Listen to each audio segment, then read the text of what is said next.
When it comes to mountain bike lights, what's the difference between a cheap light and a quality one? What matters most? And which light should you buy?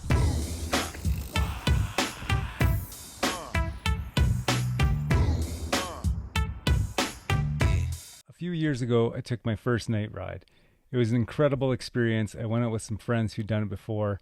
I borrowed some lights, and it was just an adventure. So I bought a set for myself, the best reasonably priced light you can find on Amazon. Keenstone, literally flashlights on the handlebar. I also had this headlight, and it just goes right around your helmet. It was enough to get me going, but not enough that I really loved it or felt really comfortable with what I was doing. So the next thing I did was invested in what I thought was a proper mountain bike light. So I went to a bike shop and I picked up the MagicShine Monteer 5000S. What can I say about my MagicShine?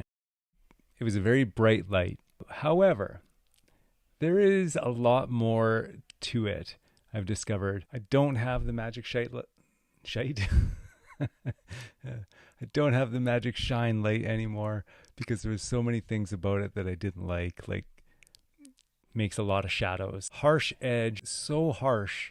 Oh man, disorienting. Button to turn it on. To turn this thing on, you press the button once, the light would come on, but it would be in its dimmest setting. 2, 3, 4 times to get the light up to its 100% setting. It was a wired light. Why would you have it off on one side? Frenetic kind of experience. Suffice to say, not completely satisfied with that experience. I needed something else. Now, a friend of mine offered to loan me a set of Outbound lights. He said, these lights are the best. You have to try them. And I kept looking at the price of them, and I was hesitant. I thought, okay, I'll try these. And man, my whole experience, my whole perception of what night riding could be opened up. This is the Trail Evo downhill package. What you get is the Trail Evo light and the Hangover light. Now this is designed to work as a pair. The Trail Evo mounts on the handlebar. This mounting system is brilliant. It is rock solid. I've ridden down chattery route stairs in fact. I've put this light through some abuse and it just stays put. It doesn't move at all. And then the Hangover mounts on your helmet just with a GoPro style mount, and this combo just blew my mind. So I want to point out some of the things about the design of these Outbound lights that I didn't notice at first, but having used them for a long time now, just some things I really started to appreciate. The first thing I noticed about this was the field of view, just that I could see such a broad field of view right to my edge of my peripheral, high as well as low. I could see the floor right up to my front wheel, right below the handlebars, in fact. And then I could see any kind of overhanging branches, and just the impact that has on your riding, being able to process your peripheral as you move through the trail just does so much for your confidence and your awareness of where you are when you're riding. And so what I was finding is, especially given that I had both of these set up, is as I was moving through the trail and I'm steering, my head's moving, my vision just wasn't interrupted. There was no blackness sweeping in and out. So it just made the whole experience just kind of seamless, and it felt really natural. And I discovered how much more confident I could be riding a night that I just wasn't before. I just didn't know that was a possibility until I experienced this. Now, both of them have the same interface with the one button system on them. They work exactly the same. The first button turns it on to adaptive mode, which I'll explain in a sec. Second button, I press it a second time, you get high power, just to stay on high power. Then it bumps down several levels, and then I think you can get then it's just off. No, then it goes back to adaptive. They're are some hidden features that you can access with the button as well, but not by accident. So again, just brilliant design. Okay, you want to know what the hidden features are. Okay, I'll show you. So if you actually long press, point it, then you access this kind of strobe mode, which I guess could be useful if you're maybe using this on the road, or maybe you're lost in the woods and you're looking for rescue. I don't know. There's also kind of a slow, there's a name for this one as well. Yeah, you're getting that. So you can have that effect too, but you don't access this by accident. You only access it if you long press on the first one. But kind of nice that they included that as well. Now, I'd mentioned adaptive mode. Now, what is that? So the first time you turn on the light, what it does is it comes on at full power. Both lights do.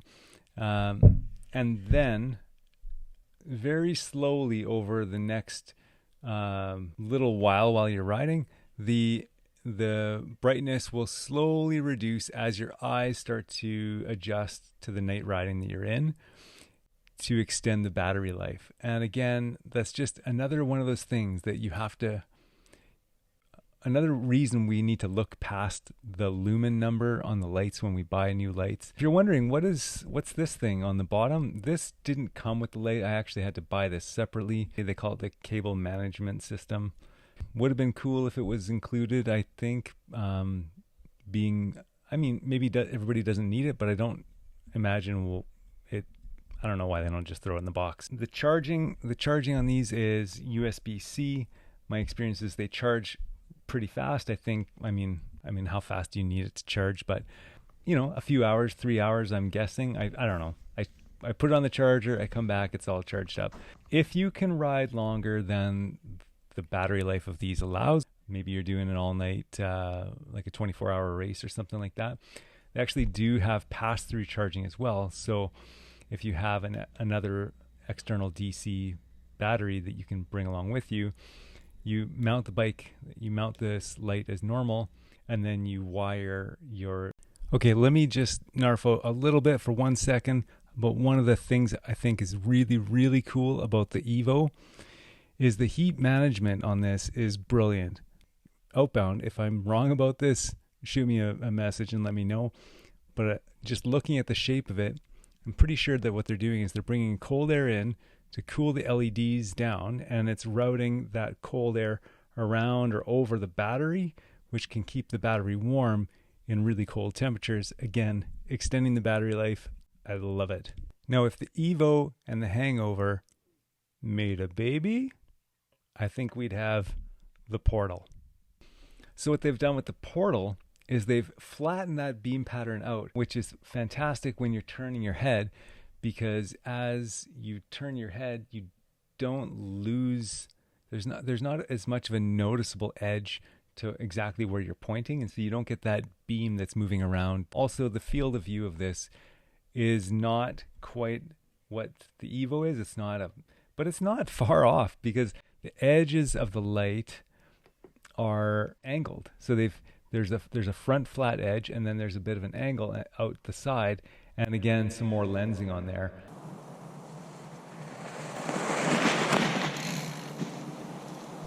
So where does this new Portal fit in? Is it just a replacement for the Hangover, or is it a replacement for the Evo, or can it be a standalone light? The first thing I did was I rode with the Portal in place of the Hangover. So I was pairing the Portal with the Evo. This combination is, it's lights out, it's lights on, it's everything. You can tell it's nighttime because there's fewer riders on the trail. It just works. You can just see where you're going. So can you run this one on its own? Absolutely. And if you're only going to buy one bike light and your only use is mountain biking, I would buy the Evo. It's the field of view on this is incredible. Everything about this is great. But if you're also going to do any gravel riding, road riding, or you just want one light that's less expensive than the Evo, the Portal is quite good, surprisingly good. In fact, I rode with just the Portal. The field of view is fantastic. The one thing I didn't get with the Portal is that height in the shine, in the way it casts light. So for single track, if you're gonna have to mind your headspace, any overhanging branches or anything like that, the Portal doesn't shine quite as high, but you get everything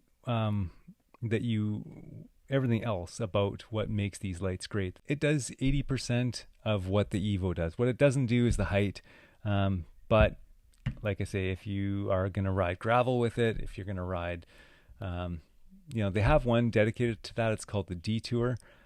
Outbound, let me know what the difference is between the Detour. Maybe I've got someone who can lend me a Detour and I can figure out what the difference is between the Detour and the Portal.